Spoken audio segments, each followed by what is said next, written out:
수험생 여러분 안녕하십니까? 부동산학 개론의 김하선입니다. 자, 이번 주에도 배웠던 내용 간결하게 정리해 보도록 하겠습니다.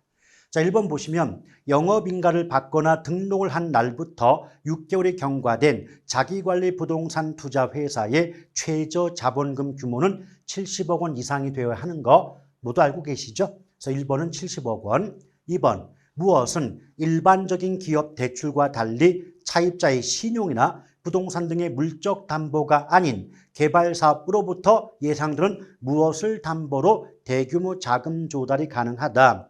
일단 첫 번째 가로에는요, 차입자의 신용이나 부동산 등의 물적 담보가 아닌 개발사업으로부터, 즉 프로젝트로부터 발생하는 수익성. 자, 두 번째 가로 속에는 수익성 또는 현금 흐름을 담보로 대규모 자금 조달이 가능한 금융수단, 수법을 프로젝트 금융 또는 프로젝트 파이낸싱이라고 배운 바가 있죠. 그래서 첫 번째 가로 속에는 프로젝트 파이낸싱 또는 프로젝트 금융자가 들어가야 되고요. 두 번째 가로 속에는 수익성이라고 해도 좋고요. 현금 흐름이라고 해도 상관이 없겠습니다.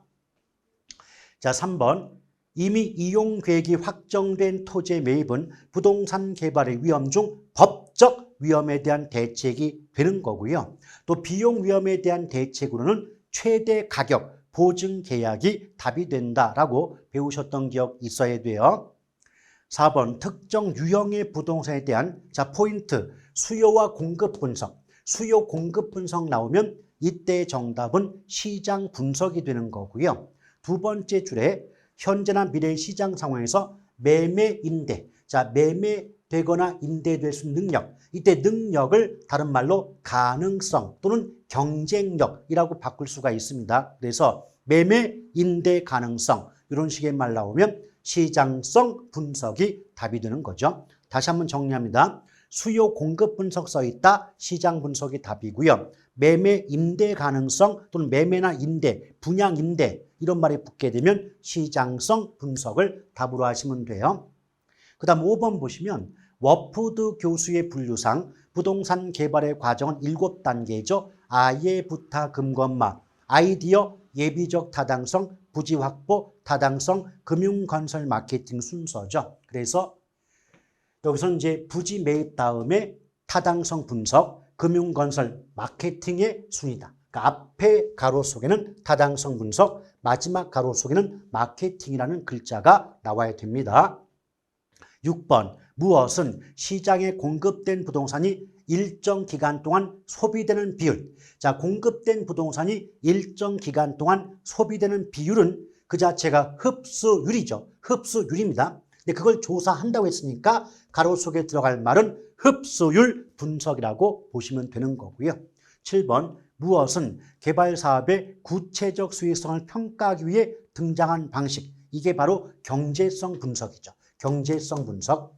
근데 이런 경제성 분석은 시장 분석에 후행합니다. 그러니까 결국 시장 분석이 먼저 이루어지고 그 시장 분석의 결과를 토대로 바탕으로 기초로 경제성 분석이 이루어지게 되는 거죠. 그래서 앞에 나온 가로에는 경제성 분석, 뒤에 나온 가로 속에는 시장 분석이 들어가 있어야 됩니다. 자, 8번 보시면 권리의 조정 및 계약 관리. 우리가 이 관리 방식이 세 가지가 있죠. 뭐 무슨 관리 나오지 않습니까? 그런데 이 권리나 계약자가 붙었다. 이것은 복합 개념 중 법률적 측면의 관리에 해당이 됩니다. 자, 권리나 계약자가 붙으면 법률적 관리가 답이 되고요. 인력 관리는 경제적 관리에 속하게 되는 거죠. 자, 앞부분의 가로는 법률적 관리, 뒷부분의 가로가 경제적 관리라고 보시면 됩니다. 자, 9번 볼게요. 무엇은 기밀 유지 및 보안 관리에 적합?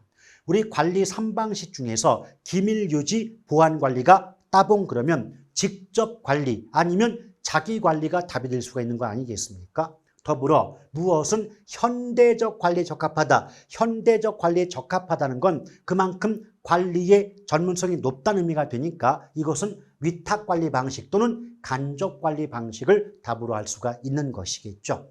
10번 오피스 빌딩에 대한 대대적인 리모델링 투자란 말이 붙었습니다. 왜 리모델링 한다? 리모델링해서 가치를 높이고자 수익을 얻고자 그러므로 이때의 관리 영역은 바로 자산 관리에 해당이 되는 거죠. 그래서 재투자, 재개발, 투자 위험 또는 포트폴리오 또 리모델링 투자 의사 이런 식의 말 나오면 주저하지 마시고 자산 관리를 정답으로 삼아 주시면 되겠습니다. 아시겠죠? 자, 이렇게 해서 배웠던 내용을 가볍게 정리해 보았습니다. 대단히 수고하셨습니다. 고맙습니다.